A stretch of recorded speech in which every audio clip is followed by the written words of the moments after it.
అండపిండ బ్రహ్మాండాలను దద్దరిల్లేలా చండ ప్రచండంగా అఖండ తాండవం వాడుతున్న ఈ చిత్ర బృందానికి ముందుగా అభినందనలు తెలియజేస్తాను. ఒక పరమోత్కృష్టమైన సందేశం మన భారతదేశంలో, అది ఒక జీవిక. దాన్ని బేస్ చేసుకుని కొన్ని సంవత్సరాల పాటు, కొన్ని యుగాల పాటు అదేమిటంటే అహింస పరమో ధర్మ. కాకపోతే మన దురదృష్టం ఏమిటంటే అహింసా పరమో ధర్మ అన్న వాక్యాన్ని పట్టుకుని జాతి యావత్తు నిర్వీర్యం అయిపోయింది. దాన్ని ఉత్తేజితం చేయాలంటే దాని రెండో లైన్ కూడా ఉంది. అహింసా పరమో ధర్మ అంటే అహింసని మించిన ధర్మం లేదు, అంతవరకు అందరికీ తెలుసు. కానీ ధర్మానికి సంకటం వచ్చి ధర్మం నాశనం అయిపోతున్నాడు. అప్పుడేం చేయాలి? ధర్మహింస తదైవచ.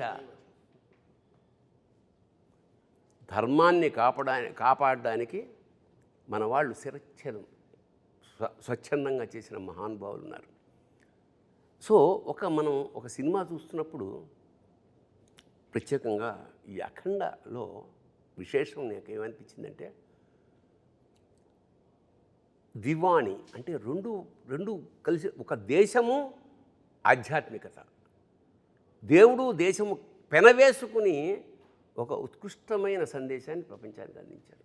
అది నాకు చాలా గొప్ప. ఎందుకంటే ప్రతి సినిమా చేసినందుకు చివరికి అన్యాయం నశిస్తుంది, ధర్మం జయిస్తుంది అని చిన్న క్లైమాక్స్ ఫైట్తో, అది కాదు, ఆశాంతం ప్రతి క్షణం ఎక్కడ అంటే నిద్రపోతున్న ఒక జాతిని జోలపాడే జాతి స్థాయి నుంచి డంకా కొట్టి మేల్కొల్పాలి. ఎలాగంటే సర్వనాడులు ఒక్కసారి ఉత్తేజితం అయిపోయి అంటే నాకు నేను చూస్తున్నప్పుడు సినిమా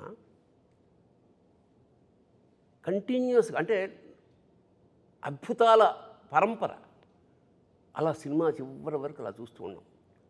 ది రీజన్ ఈజ్, చాలామంది అన్నారు ఇందులో మానవాతీతుడే, మానవాతీతుడు కాబట్టి అలా చేయగలిగాడు, సామాన్యుడు చేయలేడు. ఇది మానవాతీత శక్తి. ఇంకోటి, ఎప్పుడు మానవాతీత శక్తి ఎవరి కోసం చేస్తున్నారు? మునులు ఋషులు ఎక్కడో తపస్సు చేసిన ఎవరి కోసం చేస్తున్నారు? వీళ్ళ కోసం చేస్తున్నారు. అందరిలాగా సంసారాలు బాగా సజావుగా సాగాలంటే, అంటే దేశం సుభిక్షంగా క్షేమంగా ఉండాలంటే బార్డర్ మీద సైనికులు ఎంత ఉంటారో ఇంటర్నల్గా అంతరాత్మలో ఇలా మన కోసం తాపత్రయపడే మునులు యోగులు అలాంటి వాళ్ళే. ఇందులో బాలయ్య వేసిన ఆ వేషం ఏదైతే ఉందో అది ధర్మరక్షణకు ఒక అద్భుతమైన సింబల్.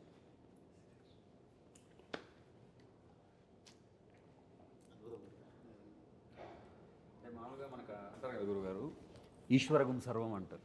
అంటే ఈశ్వరుడు లేని చోటు అనేది ఏమీ లేదు, ఈశ్వరుడు అన్ని చోట్ల ఉన్నాడు.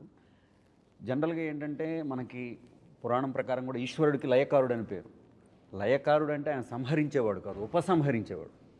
ఆయన నుంచే పుట్టి ఆయనలో కలుస్తాం మనం.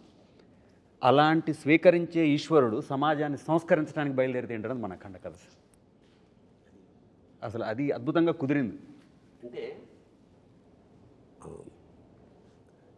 ఈ సమకాలీన జీవితంలో మన ఈ కరోనా లాంటి, అంటే మనం పుట్టాక నాకు తెలిసి అంతకుముందు ఎప్పుడూ చదివాం, కానీ కరోనా పుట్టిన తర్వాత 2 ఏళ్ల పాటు నిశ్చలం, స్తబ్దం, స్థాణువైపోయింది. ఇంతటి సైలెన్స్, అంటే స్థాణు అంటే స్థాణో రుద్ర ఉమాపతి అని, శివుడికి స్థాణు అనే పేరు కూడా ఉంది. అవును, ఇంకా నిన్నటానికి అచంచల నిరంతర చైతన్యం అని కూడా ఉంది. అంటే అన్నీ తనలోనే ఉండే అలాంటి ఈ సబ్జెక్ట్ ఆరంభం ఒక సామాన్యంగా ఒక దేశాన్ని నాశనం చేయడానికి. అంటే దీనికి మీరు తీసుకున్న రిఫరెన్స్ ఏమిటో నాకు తెలియదు. సంస్కృతం పట్ల ఇష్టం కన్నా కూడా రీసెర్చ్, అంటే నిన్ను నాశనం చేయాలంటే చాలామంది సర్ఫేషియల్గా కుదరదు, సర్ఫేషియల్గా ఏదో తెలుసుకుని స్టడీ చేయాలి. నీ వేదాలు ఏమిటి, నీ శాస్త్రాలు ఏమిటి అన్నీ స్టడీ చేసి సంస్కృతాన్ని ఆపోసన పట్టి వేదాల్ని ట్రాన్స్లేట్ చేసి ఆ మూలాల్ని తెలుసుకుని ఆ తర్వాత విధ్వంసం మొదలెట్టారు. మెకాలే అనుకుంటా కదా, 1835లో మెకాలే అనే ఆంగ్లేయుడు వాళ్ళ సుపీరియర్ బాస్కి రాస్తున్న ఒక లెటర్ తర్వాత ప్రింట్ అయింది. I have travelled the length and breadth of India and I have not seen a single beggar or a thief. అంటే ఎప్పుడు ఇది 1835లో నేను యావత్ భారతదేశాన్ని ఆమూలాగ్రం సమగ్రంగా పరిశీలించినప్పుడు ఒక బిచ్చగాడు కానీ ఒక దొంగ కానీ నాకు కనపడలేదు ఈ దేశంలో. ఇలాంటి దేశాన్ని మనం హస్తగతం చేసుకోవాలంటే we have to break the very back bone is their culture. వాళ్ళ సంస్కృతిని నడుము విరగొట్టగలిగితే మనకి పాదాక్రాంతం అయిపోతుందన్న ఒక్క పాయింట్. 1835 నుంచి వాళ్ళు ఎంతయ్యా, దాదాపు 250 ఏళ్లలో మన భాష అంటే మనకి పెద్ద నామోషి, తెలుగు మాట్లాడడం నామోషి, మన కల్చర్ అంటే మనకి నామోషి. మనం బొట్టు పెట్టుకోవాలంటే 32 సార్లు ఆలోచన ఏమన్నా అనుకుంటారేమో. సో అలాంటి ఒక విచిత్రమైన వికృతమైన స్థితి నుంచి మళ్ళా ఒకసారి ఒక చారిత్రాత్మక విషయాన్ని డంకా మీద దెబ్బకొట్టి చెప్పింది అఖండ.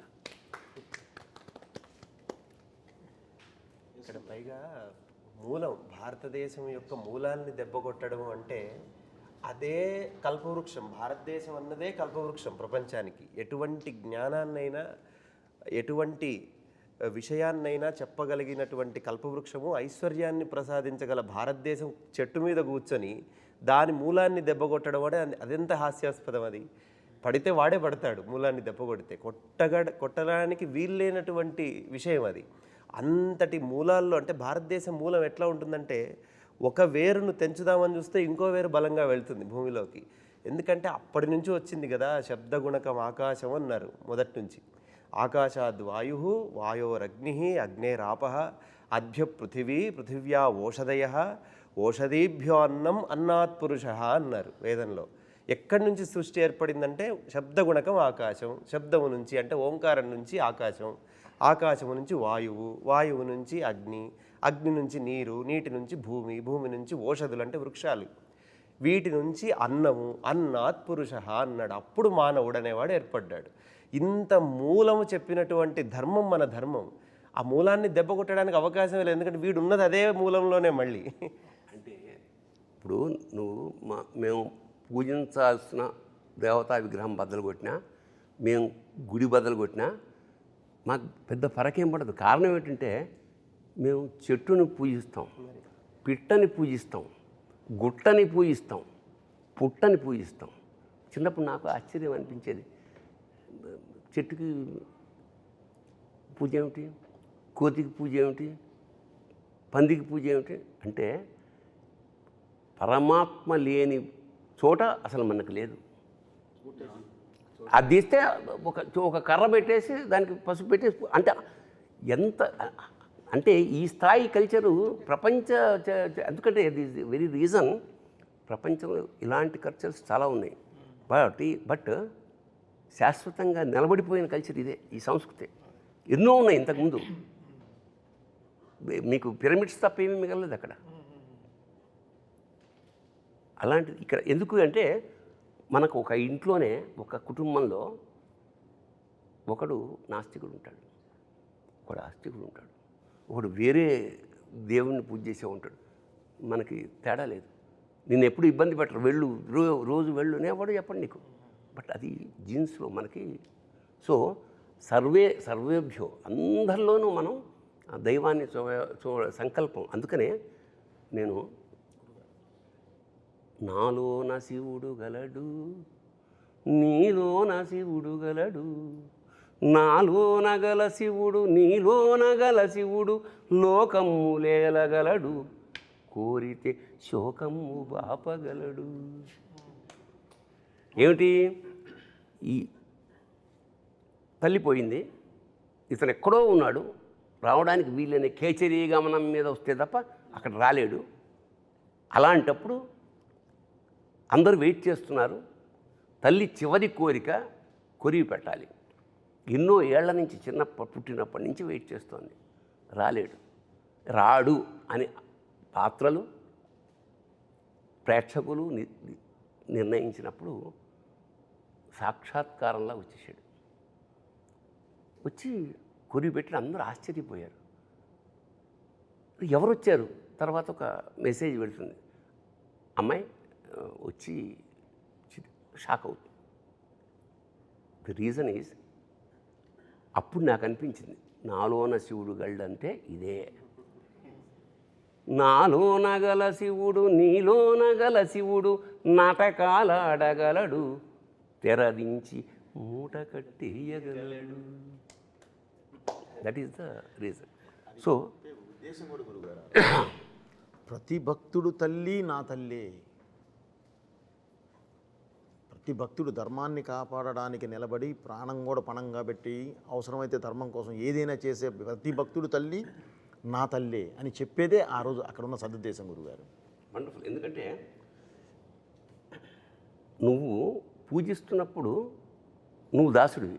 నిజానికి నువ్వు మమేకం అయిపోయినప్పుడు వాడు నీకు దాసుడు. శివుడు నీకు దేవుడు నీకు దాసుడు అయిపోతాడు. ఇప్పుడు మనకి పూజా విధానం అంటే ఏమిటంటే ఎలిమెంటరీ స్కూల్, కొబ్బరికాయలు కొట్టామా, దండలు వేసామా, కిరీటాలు చేయించి ఎలిమెంటరీ స్కూల్. నెక్స్ట్ స్టేజ్ అక్కడ ఏమంటాడు? దేవుడు అనేవాడు నేను వేరు అని. Meditation next step. అక్కడేముంటాడు? దేవుడు నీలో ఉంటాడు, బయట ఎక్కడ ఉంటాడు. కొబ్బరికాయలు కొట్టక ఏమి అగరత్తులు అక్కల్లా. తర్వాత థర్డ్ స్టేజ్ ఇది, బికమింగ్ శివ, బికమింగ్ గాడ్ అనేది ఈ సినిమాలో ఆ ట్రాన్స్ఫర్మేషన్. అతను నేను శివుడు వేరు అనుకోడు. అందుకే శివుడు సాక్షాత్ శివుడిని కొరిబడ్డానికి తీసుకురావడం అనేది ఒక విధంగా చాలా ధైర్యం. అది నేనే షాక్ సార్. ఎట్లా ఒప్పుకుంటారు? ఆ రీల్ మాత్రం పంపించలేదు నాకు లాస్ట్ మినిట్ వరకు. ఎట్లా ఒప్పుకుంటాడు? దేవుడు వచ్చి పెడతాడా అంటే, ఒరే పిచ్చివాడా పెడతాడు. ఆ స్థాయిలో కనుక నువ్వు దేవుడిని నమ్మితే. అది 8వ రీల్ మాత్రం ఆపారు. 8వ రీల్ ఏంటి సార్ అంటే, సార్ సపరేట్గా మన ఇద్దరు కూర్చోవాలి మీకు చెప్తానని 9th రీల్ వచ్చేసింది. 8th రీల్ మాత్రం ఆపారు. బట్ చూసినప్పుడు అలా ఒక వేరే మూమెంట్. సో ఓకే, దీనికి ఆర్ఆర్లో వాయించేయచ్చు. బట్ దీనికి ఒక శివుడికి ఒక పాట, శివుడే అమ్మ రూపంలో పాడితే ఎలా ఉంటుంది, ఒక అమ్మ రూపంలో పాట పాడితే ఎలా ఉంటుంది అన్నప్పటికీ వెంటనే ఆ ట్యూన్ కంపోజ్ చేసి డైరెక్టర్ గారికి వినిపిస్తే ఆయన అప్రూవ్ చేయడం, వెంటనే దానికి అంత జనరల్గా నేను నమ్మేది ఏంటంటే, ఇప్పుడు పాడతాం తన పాడతాం, బట్ గుండెనే గొంతు చేసే పెనివిటి అనే వర్డ్ రాయడం అనేది గొప్ప. అంటే పేరు పెట్టడం అనేది గ్రేట్. అలా ప్రాణం పోసిన శంకరుడా అనేది ఆయన రాసిన విధం ఆ పాటకి అలా తీసుకొచ్చి ఒక 100 కిలోలు బరువు పెట్టేసి వెళ్ళిపోయింది. సో ఇంకా ఆ బరువుని పరువు పోకుండా కాపాడే బాధ్యత మాది. కరెక్ట్గా అది ఎలా దాన్ని ట్రాన్సిషన్ కరెక్ట్గా ఇది పెట్టేటప్పుడు ఎలా చేయాలి, ఎక్స్ప్రెషన్కి ఎలా తీసుకెళ్ళాలి సినిమాలో చాలా ఎక్సర్సైజ్ చేసాం. ఫస్ట్ అఖండాకే చాలా ఎక్సర్సైజ్. అంటే జగపతి బాబు గారు దానం ఇస్తారు కదా ఇది బిడ్డని, అక్కడి నుంచి కాశీకి ఓ ట్రాన్సిషన్ ఉంటుంది. దానికి కూడా వెరీ ఆర్గానిక్గా దానానికి ఏంటి మంత్రం అది వెళ్ళినప్పుడు కరెంట్గా శివుడు మన శివుడు దీంట్లో నుంచి నీటి బొట్టు పట్టేటప్పుడు కరెంట్ అంతా ఆఫ్ అయిపోతుంది. కాశీలో ఆఫ్ అయిపోయి మళ్ళీ స్టార్ట్ అవుతుంది, మళ్ళీ మంచి వెలుగు స్టార్ట్ అవుతుంది. సో ఈ studying of more things. Actually after Akhanda కొంచెం లైఫ్లో బ్యాలెన్స్ చాలా బాగా చేసుకోవడం మొదలుపెట్టాను. బ్యాలెన్సింగ్ అంటే ఒక బ్యాలెన్స్ వచ్చింది. అంతవరకు ఆడుతూ పాడుతూ తిరిగేవాడిని, ఇప్పుడు చదువుతూ పాడుతూ తిరుగుతున్నాను. సో దీని గురించి ఎంత స్టడీ చేయాలి, ఇప్పుడు ఏదో అఖండ సినిమా వచ్చేసింది అనే కాకుండా దీన్ని ఒక సినిమా లాగా చూడకుండా how can I be the transporter of this, ఈ సనాతన ధర్మం గురించి, ఈ శివుడు గురించి ఎంత ఇప్పుడుండే జనరేషన్కి ఎంత ట్రాన్స్పోర్ట్ చేయగలను మ్యూజికల్గా, how can I transport it to the people's ears అనేది. జనరల్గా మంత్రాలు అందరూ వింటారు, బట్ ఇప్పుడు ఉండే వాళ్ళకి వాళ్ళ ఇయర్కి ఇప్పుడు ఉండే జనరేషన్ వాళ్ళకి ది వే దే ఆర్, అంటే మంత్రం అర్థం కాకపోయినా ఆ మ్యూజిక్ అర్థం అవుతుంది. అదే అంతే, because this not language no language. So నేను ఈరోజు చూస్తున్నాను కమెంట్స్ అన్నీ చూస్తాను యూట్యూబ్లో. జ్యూక్ బాక్స్ రిలీజ్ అయిన వెంటనే చాలా రోజుల తర్వాత జ్యూక్ బాక్స్ రిలీజ్ చేశాం. ఇంతకుముందు అది లేదు, సింగిల్గా వెళ్ళేది పాటలు. 9 పాటలు ఒకేసారి రిలీజ్ అయిన తర్వాత వెంటనే కమెంట్స్ చూసాం. రాత్రి 12ంటికి లాంచ్ చేసాం ఇది జ్యూక్ బాక్స్. అంటే ఎంతమంది మేల్కు నుండి దాంట్లో వెంటనే ఒక 1000 లక్షల్లో కమెంట్లు వచ్చేసి అసలు అక్కడ ధైర్యం వచ్చింది. అంటే అంతవరకు కారు జాగ్రత్త తోలుతున్నాం, అక్కడ సీట్ బెల్ట్ వేసింది కరెక్ట్గా, ఓకే ఇంత చేసాము ఆ పని అని. బట్ ఆయన తీసిన సినిమా అంత గొప్ప సినిమా. నేను అదే చెప్తాను, మీరు మనం మ్యూజిక్ కొట్టడం కాదు అక్కడ, బికాస్ నేను ఇండిపెండెంట్గా నేను ఆల్బమ్ రిలీజ్ చేయలేదుగా, ఒక సినిమాకి కదా పనిచేశాను, ఒక చిత్రానికి కదా పనిచేశాను. సో ఆ చిత్రంలో అంత బలం ఉంటేనే ఆ మ్యూజిక్ తీసుకుంటుంది. సో ద క్రెడిట్ కృషి అందరూ ఒక వంట అద్భుతంగా కుదరాలంటే అన్ని పాళ్ళు సమంగా కుడాలి. ఇంకోటి ఏంటంటే మామూలుగా చాలా రకాల డ్యాన్సులు ఉన్నాయి, వాటిని నృత్యం అంటాం, నాట్యం అంటాం. కానీ తాండవం అనేది ఎక్కడ? తాండవం ఎప్పుడవుతుంది? ప్రళయకాల ఆ సౌండ్, తాండవ శబ్దంలోనే ఆ ఒక మ్యూజిక్ ఉంది, ఆ సౌండ్. సో మామూలు డ్యాన్సులకి శివుడి చేసే తాండవానికి సంధ్యవేళ వేరియేషన్ ఉంటుంది. సో అంత డ్యాన్స్ చేసినప్పుడు ప్రమధులందరూ వాయిస్తుంటారు అక్కడ. ప్రమధులు అంటే చుట్టుపక్కల ఉండే వాళ్ళందరూ. ఆ సౌండ్ ఎలా ఉంటుంది?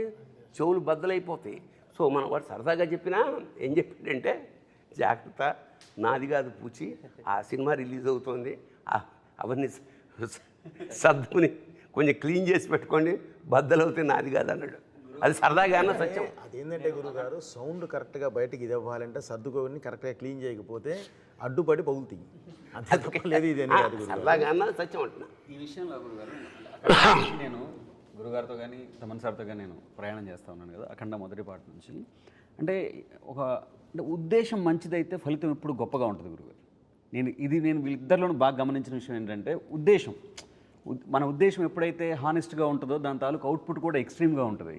అంటే మనందరికీ తెలిసిందే, మన విద్య, మన ధర్మం, మన సినిమా ఏదైనా సరే, సినిమా సిట్టింగ్ కానివ్వండి, మ్యూజిక్ సిట్టింగ్ కానివ్వండి, మన శాస్త్రం కానివ్వండి, ఫస్ట్ మనం తర్కం, తర్వాత తత్వం.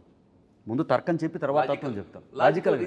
అంటే ఏదో ఒక సందర్భంలో మనం శివుణ్ణి కూడా అడిగాము, అవునయ్యా నువ్వు లేకుండా నాకు పరమార్థం లేదు, నేను లేకుండా నీకు పరివారం ఏడుంది, నేనే కదా నీ పరివారం అని ప్రశ్నించే జాతి మంది. అటువంటి ఉద్దేశంలో నేను డైరెక్టర్ గారితో మొదటి నుంచి ట్రావెల్ అవుతున్నప్పుడు కానీ అంటే మనం ఏదో చెప్పాలి కళ్యాణ్ ఇందులో. అంటే అర్ధజ్ఞానం ప్రమాదం, మీరు ఇందాక అన్నట్టు అర్ధజ్ఞానం ఎప్పుడూ ప్రమాదం. అది ఆనాటి భారతమైనా ఈనాటి భారతమైన, మహాభారతం నుంచి మన భారతం దాకా జరుగుతున్న సమస్య అదే. మనకి సగమే ఫస్ట్ లైన్ తెలుస్తుంది, రెండో లైన్ తెలియదు. ఇందాకట్లాగా అహింసా పరమో ధర్మ అక్కడే ఆగిపోయాడు. కాదు, ధర్మహింస తదైవ చ, అట్లా ప్రతిదీ. అది అద్భుతమైన మాట అఖండాలో చెప్పి రెండో పాటకు వచ్చేలోపు ఇంకొక మంచి మాట చెప్దాం కళ్యాణ్ అని చెప్పి, స్వధర్మం నిధనం శ్రేయ పరధర్మం భయాభవ అని చెప్పి అంటే డైరెక్టర్ గారు ఎంత ఫార్వర్డ్ ఉంటారంటే, కళ్యాణ్ నెక్స్ట్ కూడా మనం రామో విగ్రహవాన్ ధర్మ అన్నారు అందరూ, రామో సత్యపరాక్రమ అని చెప్పాలి మనం అనేటువంటి ఒక థాట్. అంటే ఏం లేదు సార్, ఇప్పుడు అంటే ఆ నిమిషంలో బ్రతకటం అంటాం గురుగారు. ఆ నిమిషంలో బ్రతకటం అంటే నాకు ఎప్పుడు తమన్ సార్ చెప్తారు, కళ్యాణ్ ఒక పబ్బుకు రమ్మంటే ఎవరైనా వస్తారు కళ్యాణ్, సరదాగా సాయంత్రం ఎంజాయ్ చేద్దాం పబ్బుకు రమ్మంటే వస్తారు. బ్రాహ్మీ ముహూర్తంలో గుడికి రావడం కష్టం, లేచి గుడికి రమ్మంటే కష్టం. ఆ గుడికి తీసుకొని రావాలి, ఎందుకంటే ప్రతి గుండెని గుడి చేసే సినిమా ఇది, ప్రతి గుండెని గుడి చేసేటటువంటి సినిమా ఇది. ఈ సినిమాకి మనం అతను రాసిన పాటలో అమ్మలాగా కాసే ఉమ్మని, అది కడుపులో దాచిన ఉమ్మ నీరు నువ్వేనని చెప్పకుండా మారాన్ చేసే మాదేవా. అది అంటే సృష్టి నాకు ఎంత విచిత్రం అంటే, మామూలుగా పిల్లాడు పుట్టిన తర్వాత 4 అడుగులు వేస్తే ఎక్కడ జారిపోతున్నాం, తల్లి తండ్రులు భయపడి గిలగిల్లాడిపో. అలాంటి వాడు గర్భంలో ఆ నీళ్లల్లో, ఆ ఉమ్మ నీటిలో మోస్ట్ అంటే అంత జాగ్రత్తగా ప్రపంచంలో ఇంకా ఎవరు ఉండరు. చలికి వణుకుచుండే సర్వప్రపంచము, చలికి వణుకుచుండే సర్వప్రపంచము తల్లి కడుపులోని పిల్ల తప్ప. ఏంటంటే అది? సో దీన్ని చాలా అందంగా పట్టుకున్న సాహిత్యం. అంటే కళ్యాణ్ అంటే ప్రధానంగా సినిమాకి పెద్ద తెలివితేటలు అక్కర్లేదు జనానికి, అందరికీ అర్థమయ్యేలా సింపుల్ భాష. బట్ సందర్భాన్ని బట్టి ఈ సినిమాలో అతను ఉపయోగించిన పదాలు, మాట్లాడిన భాష ఎక్స్ట్రాడినరీ. అందుకని కళ్యాణ్ ఇది నీకు టర్నింగ్ పాయింట్ ఒక విధంగా. అలాగే తమన్ గురించి నేను ఒక వాక్యం రాశాను, అతను సౌండ్ అదేమిటంటే, నాదస్వరూపుడైన పరమేశ్వరుడి అఖండ తాండవానికి అనుగుణంగా లయాత్మకంగా శరీరంలోని నాడులు, సిరలు, ధమనులు కూడా ఊగిపోయేలాగా సంగీధమన్ జన్మధన్యం. దాని నుంచి ఒక మాట అన్నాను సార్. మీరు ఇందాక ప్రమాదగణాలు అన్నారు చూసారా, ప్రమాదగణాల్లో మీకు తెలుసు సంగీతం అనేటప్పటికి బృంగీశ్వరుడు. అవును, బృంగిలా వాయించారు ఆయన ఈ సినిమా మొత్తాన్ని, బృంగిలాగా మోసారు. ఆ సంగీత శబ్దం అనేది అపర బృంగి అయి ఆయన చేశారని నేను ఆ ప్రయోగం ఉన్నాను. ఏంటంటే ఈ జనరేషన్ వాళ్ళం కాబట్టి ప్రవచనాల్లో ఎక్కువ దిగదే సో మెనీ థింగ్స్ మైండ్లో ఉంటాయి కాబట్టి, సాయంత్రం క్రికెట్ ఆడదాం, నైట్ డిన్నర్ అమ్మాయి వంకాయ కూర, బంగాళదుంప కూర, ఇంత ఆలోచనలో ఉంటాం. లైఫ్ ఒక రోజు అలా ప్లాన్ చేసుకుంటాం. సో ప్రవచనాల్లో మంచివి కొన్ని దిగవు. బట్ సినిమా ఆయన ఫస్ట్ హాఫ్ నాకు ఇచ్చిన తర్వాత ఆయన చెప్పిందల్లా సినిమాలో అర్థమైంది. ఓహో, ఇది చూస్తూ ఉంటే సినిమా ఒక రీల్ 1లో అక్కడ మన అష్టదిగ్మనంలో అసలు దీన్ని ఇంకా నేను ఫిక్స్ అయిపోయాను, ఇంకెళ్ళి గుడికి వెళ్ళి తలుపులు మూసేయాలి ఇంకా అసలు ఇంకా అంటే ఇంకా ఎవడు దీని తర్వాత ఇంకా థియేటర్కి బయట ఇంకా వాట్సాప్ ఫేస్బుక్లో ఎవడు చూడకూడదు, ఇంకా లోపలికి వెళ్ళిపోయి ఇంకా లాక్ చేసేయడమే అంతే. 2.5 గంటలు ఇంకా ఏం అసలు ఎవడు ఫోన్ చూడకూడదు. అలాగే శివతత్వాన్ని విష్ణుతత్వాన్ని పరమాద్భుతంగా మిక్స్ చేశాడే. ఇప్పుడు శివుడి ముందు నంది ఉంటాడు, లాంగ్ షాట్లో హనుమంతుడు ఉంటాడు. ఎందుకు ఉంటాడేమో, ఉంది గుళ్ళు కదా, అన్ని పంచారామ అన్నీ ఉండొచ్చు. కానీ ఇందులో విష్ణుతత్వాన్ని తీసుకుని, ఆ రామతత్వాన్ని తీసుకుని అందులోంచి గద తీయడం అనేది, అంటే శివకేశవులకు అభేదం. ఇప్పుడు ఎంత అంత అంత ఎంత ఎంత పొయిటిక్గా దానికి నిజంగా. అంటే ఇప్పుడు దురదృష్టవశాత్తు దేశంలో మా విష్ణువు గొప్ప, మా శివుడు గొప్ప అనే ఒక దరిద్రమైన ఒక భావన ఉన్నది. మద్భక్త శంకరద్వేషి, నా విష్ణు పురాణంలో చెప్తున్నాడు విష్ణువు, మద్భక్త శంకరద్వేషి, మద్వేషి శంకరప్రియ. నా భక్తుడై శంకరాన్ని ద్వేషించేవాడు, శివుడి భక్తుడై నన్ను ద్వేషించేవాడు, యోభౌ నరకం యాంతి యావశ్చంద్ర దివాకరం. సూర్యచంద్రులంతవరకు వాళ్ళకి ముక్తి లేదు. ఎందుకంటే రెండు నేనే, ఒకే కాయనికి ఉన్న రెండు నేను. ఈ రెండుని విడదీసి సపరేట్గా చెప్పకుండా చాలా ఆ సోలం ప్లేస్కి ఎప్పుడైతే గద వచ్చిందో తెలియకుండానే విష్ణుతత్వం ఎంటర్ అయిపోయింది. అదొక అద్భుతమైన transformation as a creative director. మంచి అన్వయం కూడా చెప్పాలి సార్ మీకు. సినిమాలో ఫస్ట్ హాఫ్లో చూసినప్పుడు స్తంభం నుంచి నరసింహస్వామి ఆవిర్భవిస్తాడు, చిన్న 2 నిమిషాల ఘట్టం చూపిస్తారు. దానికి మళ్ళీ సెకండ్ హాఫ్ ఎలా లింక్ అన్నది ఒక చిన్న విశ్లేషణ ఉంది నా వరకు నేను ఆలోచించింది. ఎందుకంటే పోతన గారు భాగవతంలో చెబుతారు, ప్రహ్లాద హిరణ్యకశిపు రంజన భంజన నిమిత్తాంతరంగ బహిరంగ జేగీయమాన కరుణా వీర రస సంయుతుండును మహాప్రభావుండునైన శ్రీ నృసింహదేవుండు ఆవిర్భవించినని కనుంగొని ఏం చెప్తారు ఆయన. అది ఈ 2 లైన్లు ఈ సినిమాలో కనపడతాయి చూస్తే. ఎందుకంటే వచ్చింది ఒకటే ఎంట్రీ, హీరో ఒకటేసారి ఎంట్రీ ఇస్తాడు నరసింహస్వామి స్తంభం నుంచి. కానీ ప్రహ్లాదుడికి అన్నాళ్ళు ఎదురు చూస్తున్న భగవంతుడిగా కనిపించాడు. అదే హిరణ్యకశిపుడికి మహాప్రళయమే కనిపించాడు. ఒకటే దేవుడే వచ్చినవాడు. ఈయనకేమో కరుణ వీర రస సంయుతుండు అంటే కరుణ చూపిస్తున్నాడు భక్తుల మీద, ఇటు రాక్షసుల మీద వీరరసాన్ని ప్రకటిస్తున్నాడు. ఒకటే అఖండనే, తనను నమ్ముకున్న వాళ్ళు ఎవరున్నారో వాళ్ళందరినీ కాపాడుతున్నాడు, అటువైపు రాక్షసులందరినీ సంహరిస్తున్నాడు. ఈ 2 నరసింహస్వామి యొక్క తత్వాన్ని ఆ శివుడి రూపంలో అఘోర రూపంలో ఉన్న అఖండకు మళ్ళీ ఆపాదించినట్లుగా అనిపిస్తుంది. అఖండ తాండవం విషయంలో సార్ మనకి అఖండాలో కూడా ఈ గౌరవం వచ్చింది కానీ సార్, అఖండ అప్పుడు చాలా బాగా చేసావని భుజం తట్టిన వాళ్ళు ఉన్నారు, టీం అందరినీ భుజం తట్టిన వాళ్ళు ఉన్నారు, షేక్ హ్యాండ్లు ఇచ్చిన వాళ్ళు ఉన్నారు సార్. బట్ అఖండ తాండవంకి వచ్చేలోపు చెయ్యెత్తి నమస్కారం పెడతా ఉన్నారు సార్. అది ఈరోజు థియేటర్లలో ప్రేక్షకుల తాలూకు వాళ్ళ తాలూకు అన్వయం ఏదైతే ఉందో, బాలయ్య బాబు విగ్రహం, ఆ గెటప్ ఒకటి ఫస్ట్ ఫ్రేమ్ నుంచి చివరి ఫ్రేమ్ వరకు ఆ కన్సిస్టెన్సీ ఆఫ్ క్యారెక్టర్ అసలు ఎక్కడైనా డ్రాప్ లేదు. అదే ఇమోషన్ అలా అలా నాకు అనిపించింది. కాళీయుడి పడగల మీద విషం కెక్కించే నృత్యం చేసిన బాలకృష్ణుడు విరాట్ స్వరూపం చెంది శివుడై అఖండ తాండవం ఆడాడు. ఇక్కడ దాచుకున్నాడు, అక్కడ కక్కించిన వాడు ఇక్కడ దాచుకున్నాడు. నిజంగా అంటే సార్ రేరుగా ఒక వ్యక్తి నేను హాయిగా అంటే ఈ వేషం పరిపూర్ణమైన తృప్తితో చేశాను అని బాలయ్య వెనక్కి తిరిగి చూసినప్పుడు ఈ సినిమా ఖచ్చితంగా ఆయన వెనక్కి తిరిగినప్పుడు అఖండ మాత్రం కనిపిస్తుంది. ఎందుకంటే ఆ గెటప్ సాక్షాత్ ఇప్పుడు ఇతనే శివుడేమో అని అక్కల సాక్షాత్ స్వరూపు తెలిసిపోతుంది. రెండింటి మధ్య అభేదం కనిపిస్తుంది నాకు. పైగా ఆ డైలాగు వాడు విభూది కొండ అన్నం అనేది అబ్బబ్బబ్బబ్బబ్బ. ఎందుకంటే విభూది కొండని ఆపేది ఎవడో చెప్పారు. విభూతిర్భూతిరైశ్వర్య అనిమానిక మస్తద అనిమా మహిమా చేయ. ఒక విశేషం ఏంటంటే ఈ విభూది ఏదైతే ఉందో ఇది విభూది అంటే ఐశ్వర్యం, భూది అంటే ఐశ్వర్యం, విభూది అంటే మహైశ్వర్యం. మరి మహేశ్వర్యాన్ని ఇక్కడ ఎందుకు రాసుకుంటామంటే ఒరే ప్రపంచంలో ఏ ఐశ్వర్యమైనా అల్టిమేట్గా ఇదేరా, రోజు కొంచెం రాసుకో నీకు ఐడియా వస్తుంది. అల్టిమేట్గా బాలయ్య చేతిలో ఫైనల్గా ఉండేది ఏంటి, ఎవడైనా ఎన్ని చూడలేదు రాజు అంటే. అలాంటి విభూది కొండ అనడంలో అన్వయం ఒకటి. తెల్లగా ఉంటుంది కొండ, హిమాలయాలు తెల్లగా ఉంటాయి, స్వచ్ఛతకి మారిపోయారు.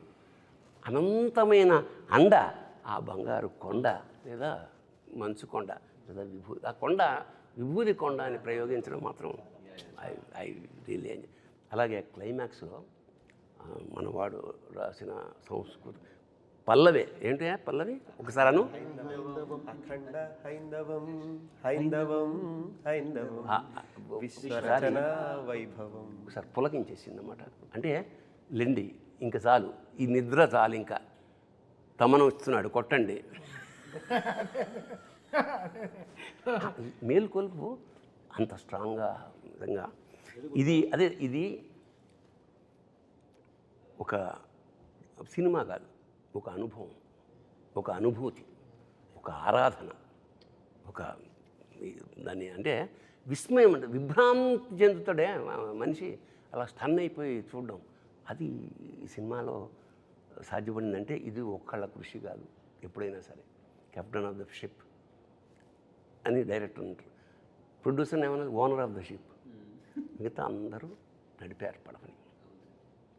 పరమేశ్వరుడి కృప ఉంది పైన. ఒక ఆర్టిస్ట్కి జన్మ సాఫల్యం అంటే ఇప్పుడు అన్నగారు చేసిన చాలా వేషాలు ఉన్నాయి కదా, రాముడుగా కృష్ణుడుగా. ఇవాళ ఆ వేషంగా ఎవడు ఫీల్ అవ్వాలా, చాలా కాలం ఇంట్లో ఫోటోలు ఇంట్లో దేవుడి ప్లేస్లో పెట్టారు. అలాగా ఒక చేతన, ఒక విస్మయం కలిగించిన బాలకృష్ణ జీవితంలో ఇది వెనక్కి తిరిగి చూసుకుంటే మాత్రం. కథ మొదలైనప్పుడు డైరెక్టర్ గారు మాట్లాడారు, ఎప్పుడు ముగింపు వాక్యాలు గొప్పగా రాస్తాం కదా, అంటే మనం ఎక్కడ మొదలు పెడుతున్నాం అన్నదే చాలా గొప్ప విషయం. దీంట్లో మొదటి మాటగా ఆయన రాశారు, శివుడు సాధ్యం మనం సాధనం అని.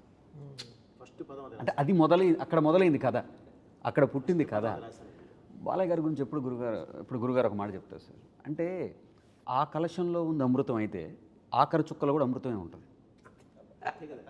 అదే కదా, అంటే మనం ఎంత చెప్తున్నాం, మూసేవారు ఎవరు, గోవర్ధనగిరిని చిటికెన వేలు మీద నిలబెట్టేవారు ఎవరు ఉండాలి కదా, ఎవరో ఒకళ్ళు ఉండాలి కదా. దాని గురించి చెప్తూ మహాభారతంలో తిక్కనంత గొప్ప పద్యం ఉంటుంది, యవ్వాని వాకిట నిభమద పంకంబు రాజభూషణ రజోరాజు నడగు అని. అంటే అలాంటి వ్యక్తి బాలయ్య బాబు తోటి ఏ మాట చెప్పిస్తే అది ప్రణవమై మోగుద్ది అనేది అద్భుతంగా ఆయన ఇంటర్ప్రిట్ చేస్తున్నారు. ఇది డిజైన్ నేను అదే చెప్తాను, అంటే మన తిరుపతి కొండకి బస్సు వెళ్తుంది, వెనకాల ఘాట్ ఎలిజిబుల్ అని రాసి ఉంటుంది, ఇది బస్సు కరెక్ట్గా డివోటీస్ని పైకి తీసుకెళ్ళడం. సో అలా ఇక్కడ డిజైన్ ఉంటుంది, ఓకే ఇతను ఎలిజిబుల్. ఈ సినిమా పూర్తవడంలో ఒక ఎలిజిబిలిటీ ఉంటుంది. సో ఓకే బోయపాటి గారికి శక్తి ఉంది ఈ సినిమాని వెళ్ళి ఇంతమంది ఇంత వరల్డ్కి చెప్పడం, తమకి ఈ శక్తి ఉంది ఇలా దీన్ని మ్యూజిక్ చేయడం. ఇది బికాస్ అఘోర మంత్రాలు పాడడం చాలా రేర్ స్వామి. అసలు ఆ ఎనర్జీ పడుకోనివ్వదు, ఫ్రెష్గా ఉంటుంది. నేను పడుకోలేదు బట్ ఫ్రెష్గా ఉన్నాను 24 గంటలు, అసలు ఫ్రెష్గా ఉన్నాను. ఎలా ఫ్రిడ్జ్లో యాపిల్ లాగే ఉన్నాను. అఘోర శబ్దానికి మన వాళ్ళు జుట్టు బెరబోసుకుంటారు, గోల్డ్ పెంచుకుంటారు, ఏవో తింటారు. అఘోరం అంటే ఘోరం కానిది అని అర్థం. అయితే అంటే వాళ్ళ ప్రపంచంలో ఏదైనా చెత్తను కూడా మేము స్వీకరించేస్తాం, ఇది సృష్టిలో భాగం. ఇది అది అసలు విషయం. అలాగే మన పాత్రధారుడు ఒక వేషం వేసినప్పుడు వేషం వేసేసాను అలా కాకుండా ఒక నిబంధనప్పుడు అన్నగారు ఉపవాసం ఉండేవాడు, కొన్ని నియమాలు పాటించేవాడు. నాకు అనిపిస్తుంది అన్నమాట, ఈ వేషం నాకు రామలక్ష్మణుల ఇంటర్వ్యూ ఎక్కడ చూసా, అంత చల్లో హిమాలయాల్లో ఎంతో కష్టపెట్టాం ఆయన్ని, ఆయన ఎక్కడా విసుక్కోలేదు. అంటే ఆ పాత్ర పట్ల ఆయనకున్న నిబద్ధత. అదే కాదు ఈ సినిమా చేయటానికి అసలు మెయిన్ మూలం ఆయనే.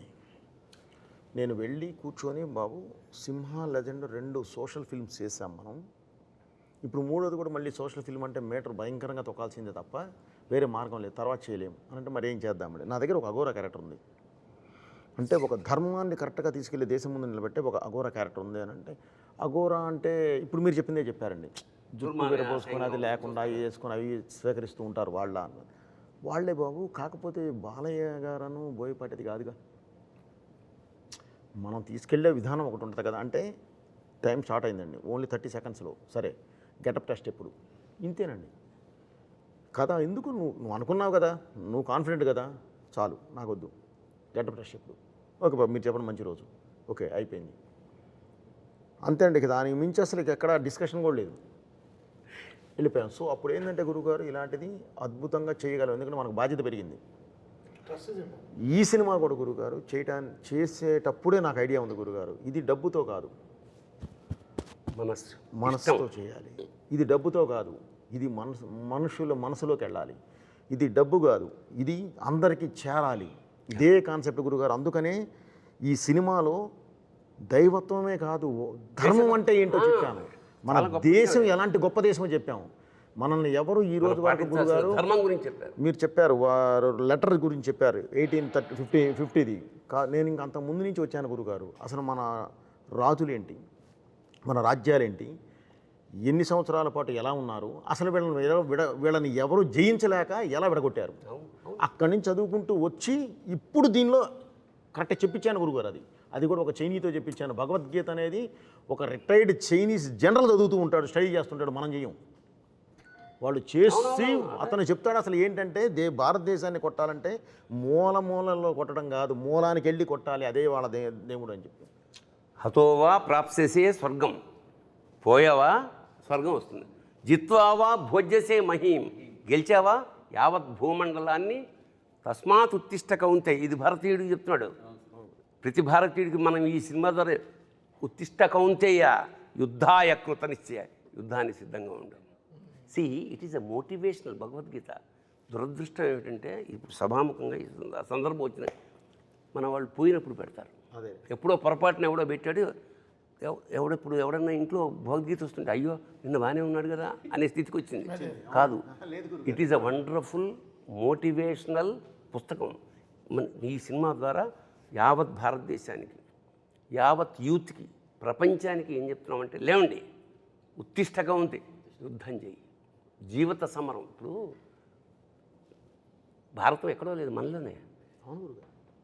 పంచేంద్రియాలు, పంచ పాండవులు, అనంతమైన కోరికలు కౌరవులు, మనస్సు అర్జునుడు, బుద్ధి కృష్ణుడు, యుద్ధం కురుక్షేత్రం.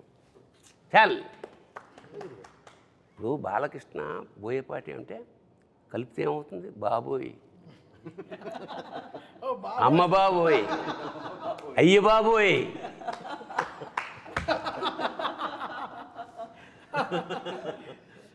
That is the film. Wonderful experience అంతే. హైందవం గురించి అంటున్నప్పుడు కూడా, ఎందుకంటే మూలమే ధర్మం. సినిమా అంతా కూడా ఎన్నో సమస్యల్ని దాటుకొని దాన్ని ఛేదించి భేదించి విజయాలు సాధించి ఆ క్యారెక్టర్ అట్లా శిఖరాగ్రానికి చేరుకుంది అఘోర అన్నది. ఆ పాట అక్కడ రావడమే ఔచిత్యం. అక్కడ ఇంతసేపు చెప్పింది ఆ ధర్మం గురించే. ఏ ధర్మం గురించి మనం పోరాడామో గెలుచుకుంటూ వచ్చామో ఆ ధర్మం ఇది అని చెప్పే సందర్భం అది చివరిలో. అక్కడ ఇంకొక గొప్ప విషయం ఏమిటంటే, ఈ తల్లి గురించి ప్రస్తావన వచ్చినప్పుడు, ఇది తల్లి తండ్రికి, ప్రతి తల్లి తండ్రికి ఇచ్చినటువంటి ఒక నమస్కారపూర్వకమైన చిత్రం అనుకుంటాను నేను. ఎందుకంటే జనని అన్న క్యారెక్టర్ని కాపాడడానికి మొదటిసారి అఖండ బయటకు వస్తారు తపస్సులోంచి. ఆ తర్వాత తల్లికి సంస్కారాలు చేయడానికి మళ్ళీ వస్తారు, అదే అఖండ. చివరిలో భారత జననికి మళ్ళీ ఆపద రాకుండా ధర్మాన్ని కాపాడడానికి వస్తాడు. అంటే జనని జనని జనని, తల్లిని కాపాడుకుంటూ తల్లి కోసం పనిచేస్తున్నాడు. మరి అట్లా జననిని జనాన్ని అందరినీ కాపాడుతూ, మరి తండ్రి ఎక్కడున్నాడు అంటే పరమేశ్వరుడు. మమైక్య ప్రాప్తిరస్తు అని శివుడు వచ్చి కలిపేసుకుంటాడు మళ్ళీ జననిని. ఈ తల్లి తండ్రికి ఒక నమస్కారపూర్వకమైనటువంటిది చిత్రం ఇది. ఇదేం చేసామంటే గురుగారు, మామూలుగా ప్రవచనం ఇవన్నీ ఏంటంటే మామూలుగా మనం సాత్వికంగా 10 మందికి చాలా అర్థమయ్యేలాగా అర్థవంతంగా చెప్తాం గురుగారు. ఇదేంటంటే ప్రతి ఒక్కళ్ళకి, చిన్న బిడ్డ దగ్గర నుంచి పెద్దవారికి కూడా చేరేలాగా ఒక ఎనర్జీ, ఒక కమర్షియల్, ఒక మాస్ యాడ్ చేసి చెప్పాం గురుగారు. ఎందుకంటే అందుకనే ఆ ధర్మం దీని దగ్గర మాట్లాడేటప్పుడు కూడా గురుగారు, ధర్మం గురించి క్వశ్చన్ చేసేవాళ్ళని, దానికి ఆన్సర్ ఇచ్చేవాళ్ళని పరమేశ్వరుడినే పెట్టాం. పెట్టి క్లియర్గా, అంటే ఇది మన ధర్మం, ఇది మనం భారతీయులు అంటే ఇంత పవర్ఫుల్ పర్సన్స్, వీళ్ళు ఇలా ఉంటారు, కాకపోతే ఈరోజు ఇది కొంచెం ఇలా డివైడ్ అయిపోయి ఇలా వెళ్ళిపోయి ఉన్నారు, అది కాదు మనం, ఇదిగో ఇది మనం అని చెప్పే సినిమా ఇదండి. అందుకనే చిన్న పిల్లలు కూడా తల్లిదండ్రులు తీసుకెళ్ళి చూపించాలి అనే ఒక్క దీంతోనే ఈ సినిమా చేయడం జరిగింది గురుగారు. కొన్ని శబ్దాలని కాంటెంపరీలో చాలా నెగిటివ్గా ప్రొజెక్ట్ చేస్తున్నారు గురుగారు. ఇప్పుడు అరాజకం అంటాం, అదేం తప్పు శబ్దం కాదు, రాజరికం కానిది అరాజకం. అట్లా హిందూ, సనాతన ఇవన్నీ ఏదో ఒక బూచి శబ్దాల్లాగా సృష్టించారు. వాటి తాలూకు నిజమైన విషయం ప్రపంచం మొత్తానికి తెలవాలి. అందుకనే సనాతన ధర్మము అంటే, సనాతనం అంటే ఎప్పటిదో కాదు, ఎప్పటికీ ఉండేది అని చెప్పి ఊరికే తట్టి చెప్తే అర్థం కాదని కొట్టి చెప్పారు డైరెక్టర్ గారు. ఊరికే తట్టి అంటే చెప్తే అర్థం కాదు కదా. మనము జడ పదార్థాల్లో ఉన్నాం కాబట్టి అదే అంటున్నా, ఇది ఈ శంఖం, ఈ తాండవం ఇది మొదలైంది, ఇది ఆగదు. ఇంకో విషయం అంటే పాటలు నేను ఎప్పుడూ చెప్తాను, పాటలకి రాయడం ఓకే, వాళ్ళకి లెంత్లు 4 నిమిషాలు ఉంటాయి. అంటే ఒక పల్లవి, ఒక చరణం, ఒక ఆర్డర్ ఉంటుంది, ఓకే దీని తర్వాత ఇలా ఉండాలని. కథకి, మన సిచ్యువేషన్కి, సినిమాకి సిచ్యువేషన్కిలో బ్యాక్గ్రౌండ్ స్కోర్కి రాయడం సామాన్య విషయం కాదు. అది డైరెక్టర్ గారు డైలాగ్ వర్షన్ అయి ఉండాలి, ఆయన నాకు ఇచ్చే ఆ 2 నిమిషాలు అయి ఉండాలి. దాంట్లో ఆ డైలాగ్ వర్షన్ని వీళ్ళు పాటలాగా నేను ఒక మీటర్ ఇస్తాను, ఆ పాటలాగా దాన్ని ట్రీట్మెంట్ చేయాలి. ఆయన ఎందుకు నాకు ఇస్తారు? ఇక్కడ ఒకడు ఉన్నాడు, తమన్నా ఒకడు ఉన్నాడు, తప్పిస్తూ ఉంటాడు, వాడికి ఇద్దామని ఈ స్పేస్ ఎడిటర్లో ఆయన ఆలోచిస్తే తగ్గించేయచ్చు. ఎడిటింగ్లో ఒకడు ఉన్నాడు, ఈ ట్రస్ట్ ఇస్ వెరీ బిగ్. ఆయన నమ్మి, ఈ స్పేస్ ఇచ్చారా, ఓకే నన్ను నమ్మి 2 నిమిషాలు ఇచ్చారు, ఓకే దీన్ని మనం ఎలా కాపాడుకోవాలి. సో ఆ గ్రాడ్యుయేషన్లో నేను ఓకే మన ఇంగ్లీష్ ర్యాప్ రాసేస్తాం, అన్నీ వచ్చేస్తాయి. బట్ ఈ కథకి ఇప్పుడు ఆ శివుడు అక్కడికి వచ్చినప్పుడు ఎలా రావాలి, అక్కడ శివ అనేది ఎలా రావాలి, కనకవ్వ అని ఒక గొంతుని ఎలా తీసుకొచ్చి ఒక ఆత్మని ఎలా చెప్పాలి, పాడే ఆవిడ కూడా ఆత్మగా ఉండాలి. ఆవిడ దీనికి ముందర నాకు పాడింది రమణ ఏయ్ చాలా ఒక మాస్ పాట పాడింది. సో ఈ ఆవిడ నా గొంతులో నేను అనుకుంటాను, ఓకే మాస్ పాట పాడినా ఎందుకు సక్సెస్ అయింది, ఆవిడ గొంతులో ఏదో బలం ఉన్నట్టేగా. సో ఆ బలాన్ని మనం దేనికైనా వాడుకోవచ్చు. ఇప్పుడు బలాన్ని పొడుగ్గా ఉంటే ఏదైనా ఎగ్జాక్ట్లీ. ఆవిడ వచ్చి అసలు ఈ పాట పాడినప్పుడు, శివ పాడినప్పుడు ఆవిడ అంత ప్యూర్గా పాడారు, అసలు స్ట్రెస్సే లేకుండా ప్రశాంతంగా పాడారు. అంటే ఈయన ఇచ్చిన లిరిక్స్ కూడా ఎక్కడ స్పీడ్ బ్రేకర్ లేని రోడ్ లాగా ఇచ్చారు చక్కగా. అంటే మన రింగ్ రోడ్ లాగా వెళ్ళండి, మీరు ఎంత మైల్ స్పీడ్లో అయినా వెళ్ళండి. సో ఎలా దాన్ని స్మూత్ నుంచి చేయాలని, బికాస్ ఇంత ఆర్ఆర్ నుంచి దాని ముందరే నేను చెప్పాను కదా, చాలా కష్టం బోయపాటి గారు సినిమా ఆర్ఆర్ చేయడం అనేది ఇంకా చాలా కష్టం ఇంకా. నాకు ఒకటి అనిపించిందయ్యా, పరమేశ్వరుడు బాలయ్యకి త్రిశూలం ఇచ్చాడు, ఈయనకి డమరుకం ఇచ్చాడు. మనందరికీ సక్సెస్ ఇవ్వాలి. ఇందులో కూడా గురుగారు, నేను భగవంతుడి దయ వల్ల వీళ్ళందరితో చేసే జర్నీలో కొంచెం స్పేసెస్ ఎన్ని బార్స్ ఏది ఇస్తే ఇది వస్తుందో కూడా కొంత దేవుడి వల్ల ఒక నాలెడ్జ్ ఫామ్ అయిపోయి ఉంటుంది. దాని ద్వారా కొంత ఆ స్పేసెస్ కూడా కరెక్ట్గా ఇక్కడ తమన్ గారు ఏమి ఇవ్వగలరు, ఏమి ఇస్తే బాగుంటుంది, ఏది కూర్చోబెట్టగలం అనేది ప్రతిదీ వారికి నేను ఆ స్పేస్ ఇస్తానండి. ఇచ్చి తర్వాత మాట్లాడుకుంటాం. ఈ స్పేస్ నేను ఎందుకు ఇచ్చానంటే అండి, ఇది మీరు ఈ విధంగా వెళ్తారు, నాకు ఐడియా ఉంది, ఇది ఈ విధంగా వెళ్ళాలి, ఇది అని ఇస్తూ అలాగే ఒక్కొక్క యాంబియన్స్ అండి పెడితే ఇక మీకు బ్యాక్ ఆయన వద్దన్నా సరే ఒక డ్రమ్ కొడదామని కూర్చున్నా సరే 5-6 కొట్టాల్సిందే, కుదరదు. ఎందుకంటే ఆ ఫ్రేమ్, ఆ యాంబియన్స్, బ్యాక్ లేపే యాంబియన్స్, ఆ సిచ్యువేషన్ డిమాండ్ మొత్తం ఆ దీనిలో తీసుకొస్తాం గురుగారు. పైగా ఇందులో ఇతను మనం ముందే చెప్పామండి, బాలయ్య గారిని ముందే చెప్పాం. మురళీమోహన్ గారి ద్వారా నీకు ప్రపంచానికి ఒక ప్రళయం రాబోతుంది, ఒకటి కాదు ఎన్నో వస్తూనే ఉంటాయి, అవన్నీ నువ్వు ఎదురెళ్ళాలి అంటే అష్టసిద్ధి సాధనే మార్గం, ఇంకా వేరే మార్గం లేదు. అష్టసిద్ధి సాధన చేసి బయటకు వచ్చిన వారి అందులో సాధించిన వాళ్ళకు ఉండే శక్తులు ఏంటో మన గూగుల్లో కొడితే కూడా వస్తాయండి. మానవాతీత శక్తి. సో ఆ శక్తిని ఉపయోగించే కొంతే ఉపయోగించండి, మొత్తం కూడా ఉపయోగించలేదు. వాళ్ళు జ్ఞానం అవ్వగలరు, విశ్వరూపం చూపించగలరు, అంత దూరం వెళ్ళాలి మనం. జస్ట్ ఆయుధం ఇచ్చి ఆపాం అంతేనండి. ఆ తర్వాత చేస్తే ఏదో చేస్తాం కానీ ఆ ఆయుధం ఇచ్చి ఆపాం ప్రస్తుతానికి. సో అతీత శక్తిని ముందే చెప్పామండి, సూపర్ హ్యూమన్ అని. అవునా, చెప్పే తీసుకుని వెళ్ళాం మనం. అంటే ఈ సినిమా త్రూఅవుట్లో నేను డైరెక్టర్ గారి దగ్గర ఉండి నేను తమన్ సార్ దగ్గరికి కూడా వెళ్తుంటాను కదా సార్. అంటే ప్రతిసారి ఎనర్జీ అంటాం కదా, శక్తి కేంద్రాలు, జనరల్ తెలుగులో చెప్పాలంటే శక్తి బోయపాటే ఎనర్జీ. సార్ అంటే ఇక్కడ మనం ఒక శక్తి పట్టుకొని అక్కడికి వెళ్తాం కదా సార్. అక్కడికి వెళ్ళేటప్పటికి ట్యూన్ కానీ ఏదైనా సిద్ధం చేసి పెడతారు కదా తమన్ గారు. అక్కడికి వెళ్ళిన తర్వాత ఏమిటో మనం చూసిన దానికి 10 మినిట్లు పైన చూస్తున్నారేనా అని తమన్ సార్ నేను ఎప్పుడు చెప్తాను సార్. అంటే అఖండ సినిమాని నిర్వచించడానికి బోయపాటి గారు ఉన్నారు, దాన్ని అభినయించడానికి బాలకృష్ణ గారు ఉన్నారు, అర్థం చేసుకోవడానికి చరాచర సృష్టిలో ఒక్కరే ఉన్నారు తమన్ సార్. ఇది నేనేం పొగట్ట కోసం ఏం చెప్పట్లేదు, ఎందుకంటే నేను చాలా దగ్గర నుంచి ప్రయాణం చేసిన దాంట్లో నీకు అర్థమైంది కదా. అంటే అక్కడికి వెళ్ళేలోపు డైరెక్టర్ గారి మనసులోకి మరి దూరి అందులో అంత పరకాయ ప్రవేశం చేసి అంటే ఎక్కడో అంగుష్ట మాత్రంగా ఉన్న విశ్వరూపంలో చూడటం అంటాం చూసారా, అలా చూస్తారా ఆయన? ముందు కూర్చుని ఆయన తల ఆడుతుందా అని చూస్తాను నేను వెనకాల ముందు కూర్చుని ప్రొజెక్షన్ రూమ్ లో ఆయన ముందు కూర్చుని చూస్తారు, నేను ఆయన తల ఇలా ఆడుతుందా ఓకే ఆయన అయిన తర్వాత అలెక్సా అంటారు. మాకు అలెక్సా ఒక లైట్ ఉంటుంది, అలెక్సా లైట్స్ ఆన్ అంటుంది. సార్ అమ్మాయిని పిలవండి అంటారు, అలెక్సాని పిలవండి, అలెక్సాని పిలవండి వచ్చి ఒక కౌగులింతలు కానీ చేసుకొని. బికాస్ నేను ఎలా చూస్తానంటే ఇప్పుడు ఆయన చెప్పిన డైలాగే, ఇప్పుడు ఫస్ట్ దాంట్లో మర్యాద ఎలా ఒక డైలాగ్ ఉంది కదా, ఎలా పిలవాలో, చాలా డిఫరెన్స్. నాకు అంతే, నేను ఈయన దగ్గర నుంచి కరెక్షన్ రాకుండా ఉండడానికి ఎంత రెస్పెక్ట్, ఈ సినిమాని అర్థం చేసుకున్నానా అనే పాయింట్లోనే ఉంటాను. నేను ఇక్కడ గొప్పగా నేను హారర్ చేసేసానని కాదు, ఆయన కథని అర్థం చేసుకున్నాను.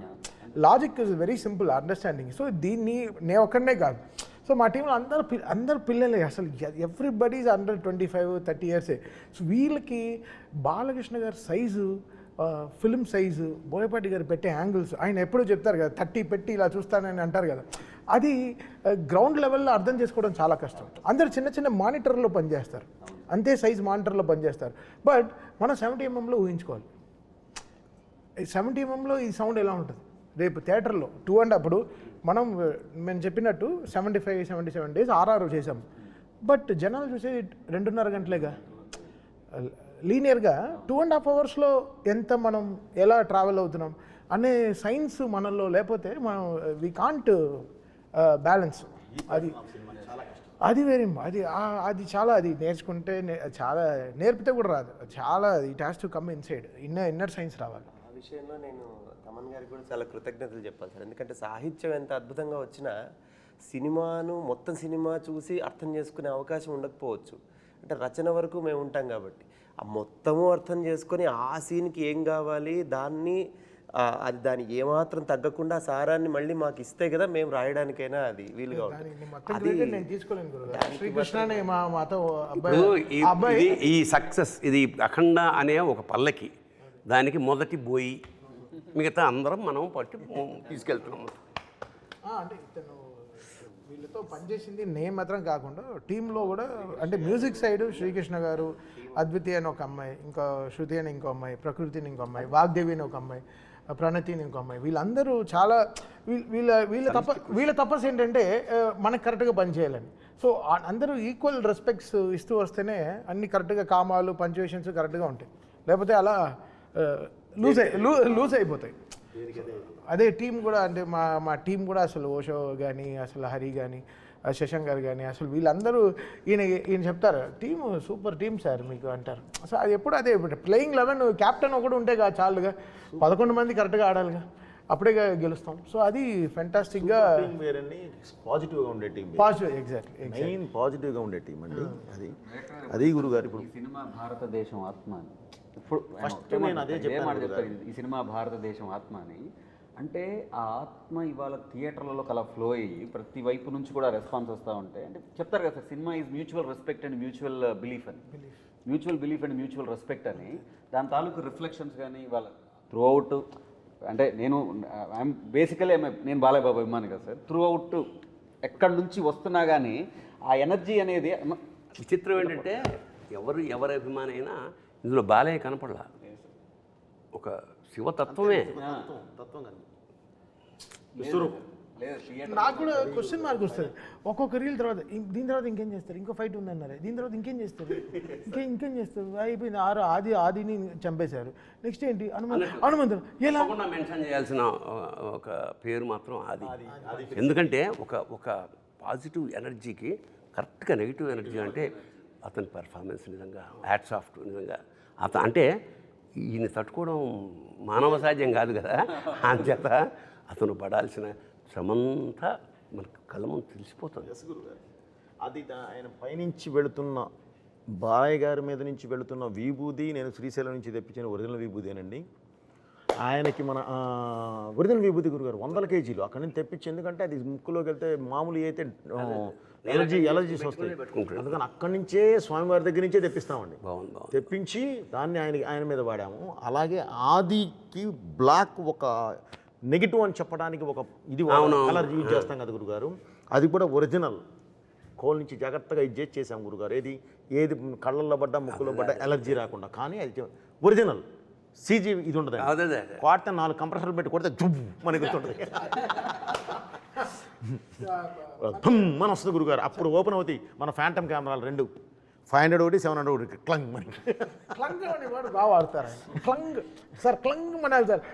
ఓకే సరే, ఓకే. ఈ క్లంగ్ని నేను వెతుకుతూ ఉంటాను, ఈ క్లంగ్ని ఎలా తేవాలి. ఓకే, అంటే ఆదిగారి విషయం గురించి వచ్చింది కాబట్టి, బట్ మనం ఇంత సంస్కృతంలో ఇలా వెళ్తున్నాం కాబట్టి ఈ లాంగ్వేజ్ ఆదిగారికి హీబ్రూ లాంగ్వేజ్ వాడడం. So Hebrew is the most against language of against మన సాంస్క్రిట్ అన్నమాట.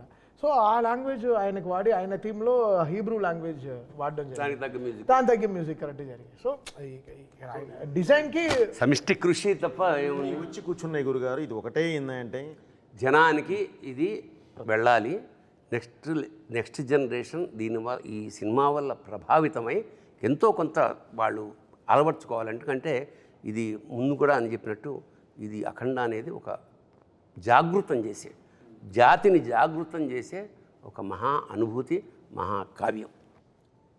ఒక చిన్న, అంటే అన్ని పాజిటివ్గా మాట్లాడుకున్నాం కదా, ఒక నెగిటివ్ విషయం ప్రస్తావన ఇస్తా.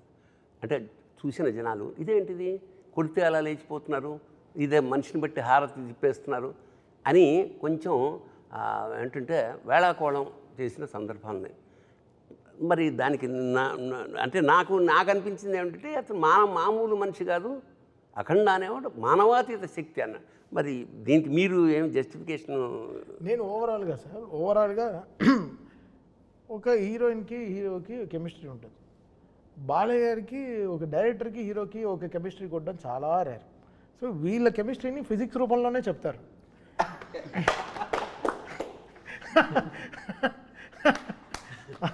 సో వీళ్ళ ఫిజిక్స్ వేరే, ఈ ఫిజిక్స్కి వాళ్ళు ఇంకా క్వశ్చన్లు వేస్తే తప్పు. బట్ ఆయన కరెక్ట్గా రీల్ వన్లోనే సార్ అది ఒకసారి ఒక ఏదండి అఘోరా గురువుతో ఒక గురువుతోనే చెప్పించాను నాయన, సొసైటీ ఇప్పుడు కాదు, నువ్వు ఇప్పుడు దీర్ణావస్థలో ఉన్న దేవాలయాలని ఇది చేయడానికి పునరుద్ధరణ చేయడానికి వెళ్ళి క్లీన్ చేసి వచ్చావు ఆ పార్ట్ 1లో. కానీ ఈ పార్ట్ 2లోకి వచ్చేసరికి ఇంకా పెద్ద జరగబోతుంది. దాన్ని ఆపాలి అంటే నువ్వు సర్వశక్తులు ఇది తీసుకోవాలి, శివశక్తి నీ పక్కన వచ్చి కూర్చోవాలి. దానికి ఉన్న ఒకే ఒక్క మార్గం అష్టసిద్ధి సాధన. ఇది సాధించిన రోజు ఎలా ఉంటావా అంటే మంత్రమైన శాస్త్రమైన అని ఒక అద్భుతమైన ఇది డైలాగ్తో చెప్పించాం గురుగారు. అది గూగుల్లోకి వెళ్తే కూడా సామాన్యులకు కూడా అర్థమైపోతుంది, క్లియర్గా ఉంటుంది అష్టసిద్ధి సాధన. సో ఆయన అది సాధించి 12 సంవత్సరాల తర్వాత బయటకు వచ్చిన వాడు అంటే సూపర్ హ్యూమన్. అది మనం చెప్పే స్టార్ట్ చేశాం గురుగారు. ఎందుకంటే ఇలాంటి తత్వం చూపించేటప్పుడు మామూలుగా ఉంటే కుదరదు గురుగారు, ఎంత బలంగా చెప్పగలిగితే అంత బాగుంటుంది. సో అదే వాడిన ఇది విశేషం ఏంటంటే అందరిలోనూ ఆసక్తి ఉంటుంది, దాన్ని ఎవోక్ చేయడం కావాలి. ఉదాహరణకి అంతే గురుగారు. ఒకడు పరిగెడుతున్నాడు అలసిపోయి ఒక చెట్టు కింద కూర్చున్నాడు, బద్ధకంగా వాడిగే అడుగు కూడా వేయలేడు. పైకి ఇలా చూశాడు, చిరటపొలు ఉంది, పరిగెడతాడా? కన్ఫర్మ్ ఎక్కడి నుంచి వచ్చింది ఆ ఎనర్జీ? చిరతపుంది కన్నా ఫాస్ట్గా పరిగెత్తాలి, అదే శివశక్తి. థ్యాంక్ యూ గురుగారు. అంచేత ఇప్పుడు నేను ఇందాక ఫస్ట్ చెప్పినట్టు అఖండ తాండవం అనేది కేవలం సినిమా కాదు, ఒక అనుభూతి. అంచేత దీన్ని ఎందుకంటే దేశం పట్ల దేవుడి పట్ల జమిలిగా ఒక అద్భుతమైన సందేశాన్ని ఇచ్చారు కాబట్టి భవిష్యత్ తరాలకి, ఎందుకంటే ఇవాళ ఇంటెలిజెంట్ క్వశ్చన్ ఇప్పుడు నెక్స్ట్ జనరేషన్ ఏమంటే క్వశ్చన్స్ వేసే జాతి మంచిది. క్వశ్చన్ వేసినప్పుడు దానికి ఆన్సర్ ఇవ్వగలిగితే కన్విన్స్ అవుతారు, దేశం ప్రగతి పదంలో ముందుకు దూసుకుపోతుంది. సో దర్శకుడు, రచయిత, టీం అంతా చేసిన గొప్ప పని ఏమిటంటే ఇందులో క్వశ్చన్స్ వేయించాం, ఆన్సర్లు కూడా ఇప్పించాం. చూడండి, నెక్స్ట్ జనరేషన్కి ఈ కాగడాన్ని అందించండి. శుభం భూయాత్. శివోహం.